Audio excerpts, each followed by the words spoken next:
Hey guys, thanks for joining us for this 6th episode of the 2nd season of Good Questions with Cameron Dole. Special guests for this episode include actor and comedian Bill Leff talking about his weekday and Saturday morning shows on MeTV. We'll also visit with actor and musician Joe Morton and his good friend, writing partner Kenny Lehman. We'll be talking about the song and video for Wake Up America. We'll also visit with Kate the Chemist, got a new book in the Kate the Chemist series, STEM Night Disaster. If you would, please take the time to subscribe, drop a like, comment, leave some feedback, and of course, share with your friends. Our first guest, Bill Leff, will be talking about his weekday morning shows on MeTV. You know, we love cartoons, we love comedy. Well, you know, we love morning shows as well.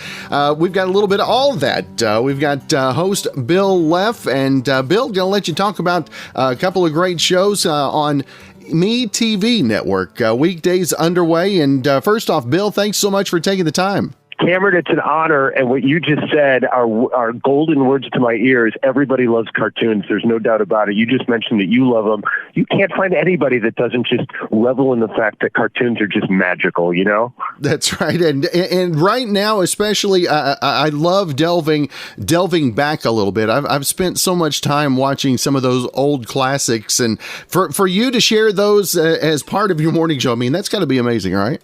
Oh, it's so much fun. The heads here at MeTV years and years and years ago noticed that there's kind of a void. We all grew up. Some of us we were fortunate enough before school or after school to have a cartoon show. Certainly Saturday mornings were flooded. All the networks ran cartoons. And the bosses here said, we got to go back to that. That's missing. And kids need that. Kids and adults both need to watch that again. And they bought this incredible library, hundreds and hundreds and hundreds of classic cartoons from the golden age of animation. And we're running them every day on MeTV. Now, for you, what is the go-to for you? If you're having a day and you're just like, I need a pick-me-up, what is the go-to for you? The ones that I love watching the most, they're all good, but the black and white Popeye cartoons that were done by the Fleischer Studios in the 1940s, the animation is so crisp and clear.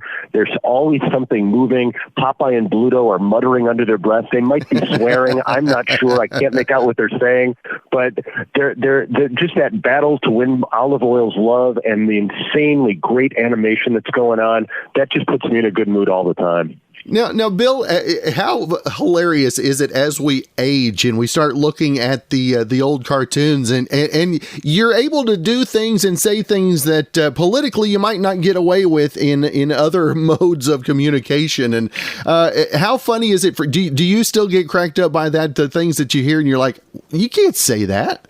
Well, it's really funny because there were certain cartoons that were made available to us that we watched here, and we all decided that in these very politically correct times, it's probably in everyone's best interest to not run those. Yeah. However, there's so many great ones that, you know, they walk the line a little bit. They were a lot more daring back in the 40s and the 50s than we are now. Hard to believe, but it's true.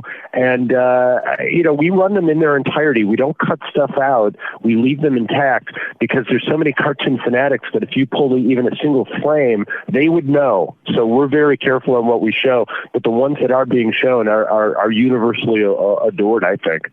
Yeah, and for you to also be, we talked about the weekdays, but also on Saturday morning cartoons. I mean, that's a staple. I remember, you know, I hated getting up in the mornings, but you could not get me up. I was up before the alarm on Saturday mornings. So to do that and keep that tradition alive as well, Bill, it's got to be a huge honor as well.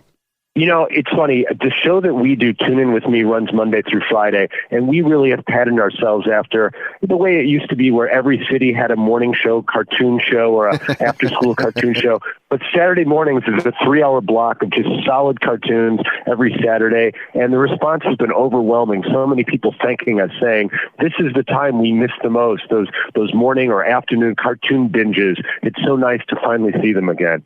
And Bill, obviously, with all of the guidelines that we've got to follow healthily, the numbers of castmates has been cut back, and we look forward to even more castmates and other voice members as well.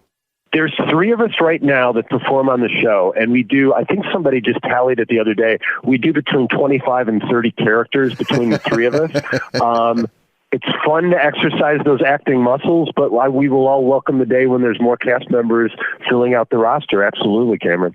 Now, what is the biggest thing that 2020 taught you? Was it maybe a technical thing or maybe something that inward that you're carrying forward into 2021? You know, the thing I think I learned most was to just relish every moment. I know that sounds a little bit cliche, but life goes by so fast, and the weirdness of 2020 really taught me that every day brings a new adventure, and to enjoy those days. And as hard as it is at times to enjoy the way that things have been, I'm really taking great pride in smiling every day and having a good time. Now, who was the first voice that you imitated, whether it was a good imitation or not? What was the first one that they got you hooked? When I was a kid, I mastered the voices of all my teachers. And I know this is weird because I would love to do those voices for you, but you didn't know Mrs. Kessman, so you wouldn't know if it sounded a lot like her. But I really learned that the best way to have a good time in school was to learn to do the teachers' voices. So in second and third and fourth grade, I could do all their voices. It hasn't come in handy yet, but I know at some point it'll pay off. Yeah, there you go. Yeah, it was spot on, Bill. I can tell you that right now. Thank you. That's very nice of you. now, Bill, if again, want to remind our listeners where to find the morning show weekdays, also the Saturday mornings, and also the social media handles to follow as well. We start at 7 o'clock on the Pacific time zone and on the Eastern time zone, and in the Midwest and the Central time zone, we're on 6 to 7. But go to MeTV.com, and most of the information, if not all of it, should be there. We're easy to find, and it really is a fun hour every day, Cameron. I think you'll enjoy it. All right. Well, Bill, it has been great to visit with you this morning. Continued success on the morning show, and hopefully we can catch up again real soon. I'd love it, Cameron. Thanks so much.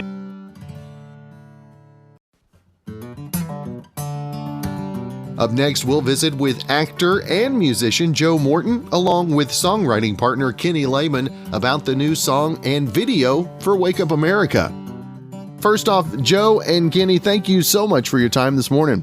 Our pleasure. Thank you. Now, first off, Joe, as we had got through the pandemic, and man, there was so much going on and so much heaviness in the world, and I know this kind of brought the song to heart, to life, if you will. And tell us how the song, now that it's out there and been played and been taken in, if you will, kind of the response and the reaction and activities that have been sparked as a result, you think?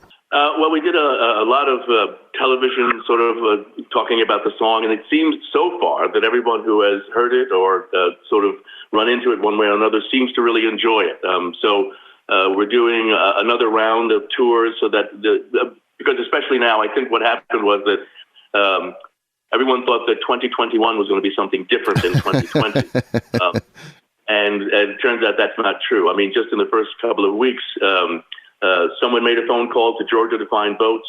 The Senate is now very different than it was. There was an insurrection at the White House, and we have a president who has been impeached for the second time, the only one in history. And this is just the first few weeks of 2021.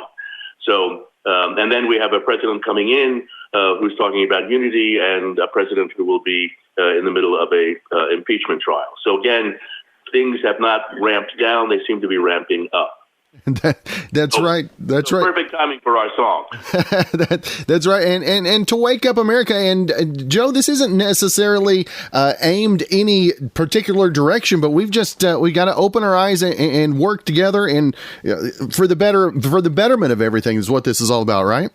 Absolutely. I mean, it is about unity. It is about walking away from tribalism. It is about the fact that we, the people, need to be the ones serving out democracy. It is about us as a nation coming together to heal the wounds that have been incurred. And Kenny, for you to be a part of this and making the not necessarily political statement, but it is an affirming statement for you. How important is that for you musically right now? Extremely important. I always want to make a difference somehow, and this put me into a direction that I I probably have never been in before, and I loved it to make a difference, to wake people up, to have music match what Joe's magnificent words are. It was a real thrill for me. So, and we spent a lot of time getting to that point to make sure that it really had that impact. So this was an evolution for my creativity also. And Kenny, in 2020, I love talking to musicians and songwriters, especially that have gone through the quarantine and the pandemic like we have. What new technology have you become accustomed to this year? Doing these radio tours has been something I love doing. So this is one. And also, all the technology in music is just taking off. It's just been remarkable for me to, many years ago, to do a project like this for Joe and I, we would have to have brought in musicians constantly to see what was working and not working and working and not working. It was not cost effective. It was difficult to get everybody there at the same time. Here, with technology, I have all of my instruments are in the box, or virtual instruments. When we need somebody, like we brought in a real bass player, we brought in a gospel choir. Joe sang and did spoken word and rap. So we added to technology, but the technology has been a lot of fun and makes me be able to move quicker and get through ideas quicker and make decisions quicker. And Joe, with the downtime, has the inspiration been easier to find over the past few months for writing or introspection, or has it been maybe a little harder for you?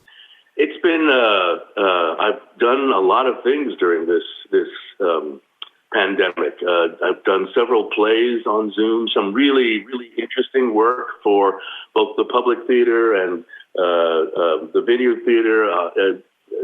I did this thing called Lessons in Survival for the Vineyard Theater. And basically, we had this wonderful director came up with an idea of finding old interviews, let's say with James Baldwin and Nikki Giovanni. And so these actors would listen to the interview and then repeat back what they heard in real time, and it would be recorded. And again, very much like our song, the relevance of something that was said maybe 40, 50 years ago still has an impact today. So I've done a lot of work over this time that has kept me absolutely busy. And what's the outlook on 2021, both acting and musically for you? As a actor, I'll be doing a new series called Inside the Black Box, which is kind of like inside the actor's studio, but from the point of view of color of people and people of color of people. Look at that, people of color. And the idea is to bring actors, directors, writers, producers, whomever into the studio in front of a live audience, have them interact with that audience as well as tell their story. And what I'm hoping is what we will put together over time is the history of people of color in the entertainment field in this country. That's right. And Kenny, for you, 2021, how has goal setting changed for this year? Well, I've learned a lot. I do understand. I do understand the need for people to understand that working together is what breaks down barriers. Having the experience of sharing each other's souls. Getting to know each other, it makes all that other stuff dissolve, all the issues and all the beliefs, learning about breaking down belief systems, instead of having belief systems, just go by what is going on in the moment. So then you can develop a new way of thinking, a new way of being with people. So that would affect my music. And Joe and I are we're doing Joe's album. So that's going to impact how we continue with his album also.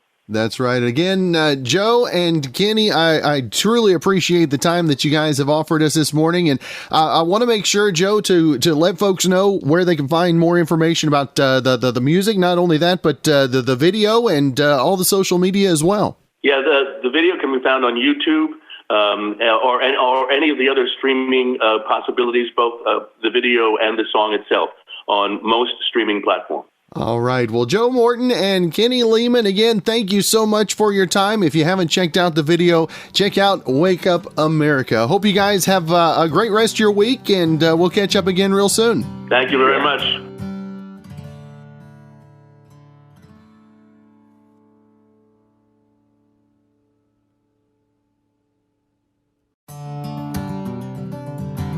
Our last guest, Kate the Chemist, will be visiting about the new book in her series called STEM Night Disaster. Dr. Kate Biberdorf on the line, better known Kate the Chemist, and that's probably how I'll try to refer to her so I don't massacre her brutally, that name. But first off, Kate, always good to visit with you. Thanks for your time.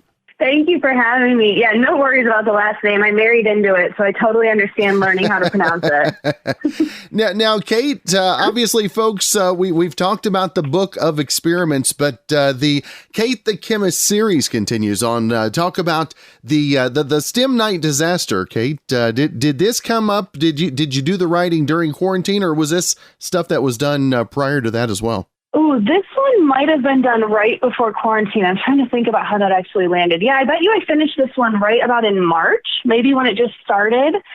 So we're on the 5th book right now, so all these deadlines blend together. But for the 3rd one here, for the STEM Night Disaster, I had so much fun writing it. That's the thing I remember about it, because what we had to do was come up with a saboteur who's coming in and, messing with little Kate the Chemist experiment. And we had to try to figure out how Kate, the 10-year-old version of myself, would use science to kind of figure out who the saboteur was, and then how they could kind of save the day at the end of the story using science as well. So that's what I remember about it. It's just how fun I had, how much fun I had.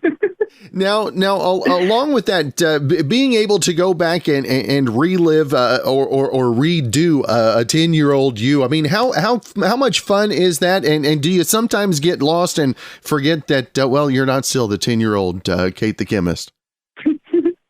Oh, absolutely. I have had so much fun writing the series because as a 10-year-old version, right, you can do so much in the fiction series. But in the first book, I had little Kate the Chemist breathing fire. So 10-year-old version of myself would never have been able to do that. But in the fiction series, you can kind of bend the rules a little bit. So that's what I'm having fun with, is kind of making it so that the 10-year-old version of myself can kind of do a little bit more adult experiments just to keep it fun. And then in the back of every book, I always include one of the experiments that the kids do in the story, so that once the children have actually gone through and read the book, they can do the experiment with the characters. And I think that's just really fun. Now, Kate, were you truly the Kate the Chemist at 10 years of age? Was this something that truly piqued your interest from that far back as well? A little bit. So my love of chemistry started when I was 15. So it was my sophomore year of high school. I was incredibly fortunate to have Mrs. Kelly Palsrock. She was this amazing chemistry teacher, and she was just so passionate. She would run around the classroom. She was engaging. She was excited about chemistry. And honestly, ever since I was 15, I knew I wanted to be a chemist because of that one woman in this one class. So that's what it was for me. And for you to have that same kind of influence on another generation to pass it along, if you will. I mean, how cool is that, especially in the times that we're living in right now, for folks to be able to have some other ideas of ways to entertain? Right. I mean, right now we can see more than anything that scientists are just the heroes of our time. They're coming in with this vaccine. So I think it's really neat to kind of take that idea for your kids and say, hey, if you're interested in science, if you like what they're doing, here's a story or here's an experiment you could do. So you're distracting your kids from what's going on in the news right now, because we all need a distraction, but it's also educational and it's fun. And at the end of the day, who doesn't like putting Mentos in Diet Coke? Like, it's just, maybe you just need that day. Now, Kate, as a result of 2020 and quarantining and being at home like we have had to be, have your neighbors had any bizarre complaints, I guess, about anything coming from the house? No. Oh, that's so funny that you asked that, though. No, my neighbors are awesome. They're so supportive. I will say, though, that I scared I think it was a FedEx driver, because I was doing an experiment in my garage where I was lighting hydrogen gas on fire, and I probably shouldn't be announcing this, but it was just a tiny experiment. It was really small. And I was just lighting it on fire to see, and you have this blue flame come up, and it's this really beautiful experiment. And the guy was dropping off a package to my neighbor, and he was very alarmed. You could tell he didn't know if I was in danger, if I wanted the fire, if this was good. But so that's my only complaint from neighbors so far. Is this poor delivery man. Now, and we talk about the hardships that we've endured, but I also like to hear what maybe you learned from this last year that you're going to be able to apply moving forward.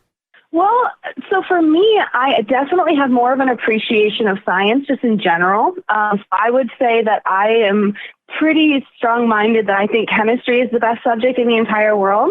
But I think my respect for other scientists and other jobs has definitely increased. And I've really been humbled by reading some amazing stories of what these researchers have been doing over the last years. Like some of them are just not leaving labs in order to come up with these vaccines for us.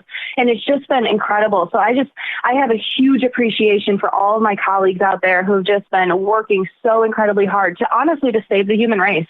So it's a good time to be a scientist. That's right. Now, what has maybe been the best feedback? Maybe one of your experiments that folks have shown you this year. Well, I have to say that I did something for the holidays. I had this ho-ho holiday giveaway, and I had people enter their names, and I gave away different things. So I gave away some books with some experiment stuff involved so that they could actually follow along and do the experiments with the book right away when they get it.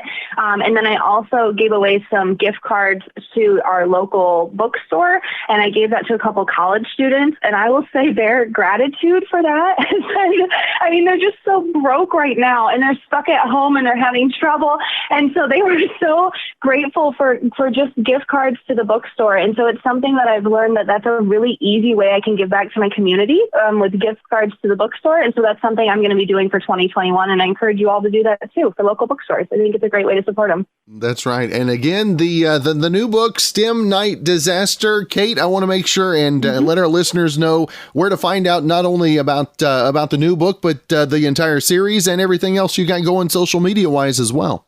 Yeah, my website is katethechemist.com. You can find anything about my books there. All the books are available at local bookstores or anywhere you can order books.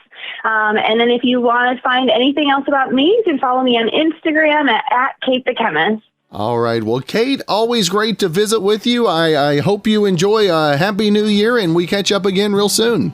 Thank you so much. Have a good one. Happy New Year. Thanks again for joining us for this 6th episode of the 2nd season of Good Questions with Cameron Dole. If you ever have a comment, question, or anything else you'd like to know, you can find me on Instagram, Twitter, and Facebook, all at GQ with Cam. If you'd like to help out in the funding for this podcast, feel free to click the support tab and follow the instructions. If you have a special guest idea, email me gqwithcam@gmail.com. Again, thanks to our friend Brandon Allen for coming up with the music for Good Questions with Cameron Dole. We're going to let him play us out. Hope you guys have a great rest of your Thursday. Join us for episode 7 coming up tomorrow.